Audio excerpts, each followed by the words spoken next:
Assalamualaikum warahmatullahi wabarakatuh. Apa kabar semuanya? Saya harap semuanya sehat-sehat semuanya.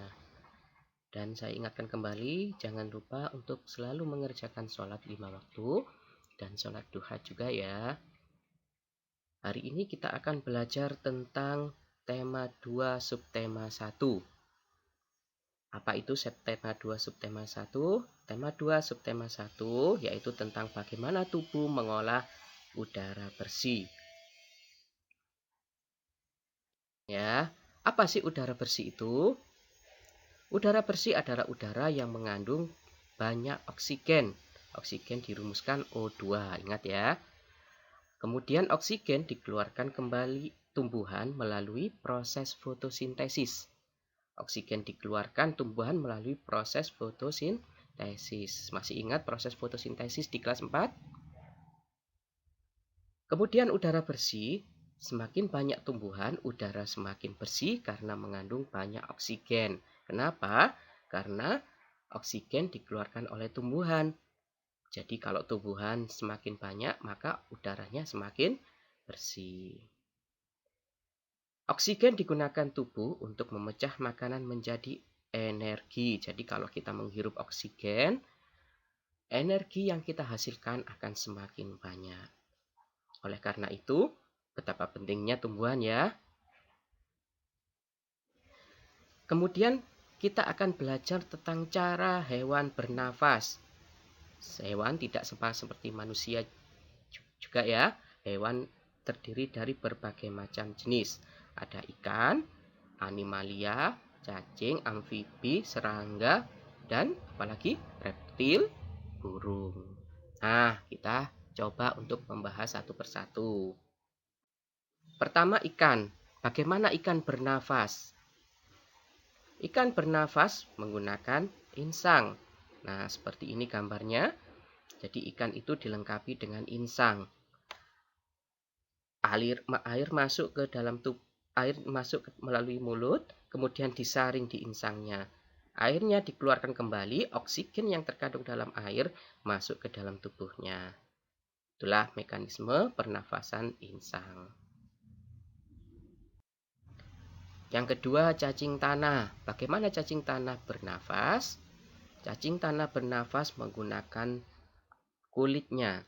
Jadi dalam tubuh cacing itu ada rongga-rongga segmen-segmen seperti ini. Di dalamnya udara akan masuk ditangkap oleh kulitnya, kemudian dimasukkan ke dalam aliran darahnya. Yang ketiga, amfibi. Amfibi ada dua cara, yaitu pertama menggunakan paru-paru dan yang kedua menggunakan kulitnya. Jika amfibi ini berada di darat, maka dia bernafas menggunakan paru-paru. Udara dihirup masuk ke paru-paru.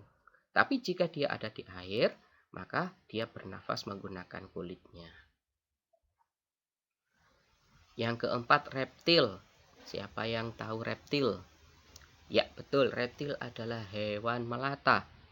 Di sini dicontohkan kadal. Reptil bernafas menggunakan paru-parunya. Jadi udara masuk melalui hidung dan di dalam paru-paru oksigen disaring dan dimasukkan ke dalam aliran darah. Itu contoh reptil. Nah, ini juga ada hewan reptil. Contohnya apa ini? Kura-kura. Sama seperti reptil, sama seperti amfibi, kura-kura juga bernafas dengan paru-paru. Yang kelima adalah burung. Burung bernafas dengan paru-paru tapi dibantu dengan kantung udara atau kantung hawa di sini. Letaknya adalah di sekitar antara tubuh dengan sayap. Nah, kalau digambarkan seperti ini. Kemudian kalau dilihat dari samping, paru-parunya seperti itu. Nah, pundi-pundi udaranya terlihat seperti itu ya. Lihat ya. Nah, itu ada di antara sayap dan tubuh. Kemudian yang keenam, serangga. Serangga di sini menggunakan trachea.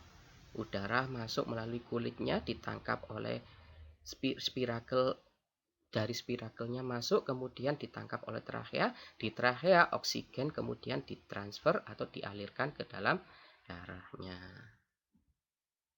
Itu serangga. Nah, kalau sudah kita bahas satu persatu hewan, pernafasan hewan, sekarang coba kalian membuat ringkasan. Caranya seperti ini. Bagaimana cara kerja organ pernafasan? Kalian sebutkan alat pernafasan ikan apa, alat pernafasan amfibi apa, alat pernafasan reptil apa, dan seterusnya. Coba ini nanti kamu tulis di buku tulis tema. Yang kedua, jawab pertanyaan berikut ini. Pertanyaan ini ditulis kembali di buku tema dan kalian menjawabnya. Bisa difahami? Kalau sudah bisa difahami, silahkan kerjakan. Saya tunggu ya tugasnya hari ini. Terima kasih. Assalamualaikum warahmatullahi wabarakatuh.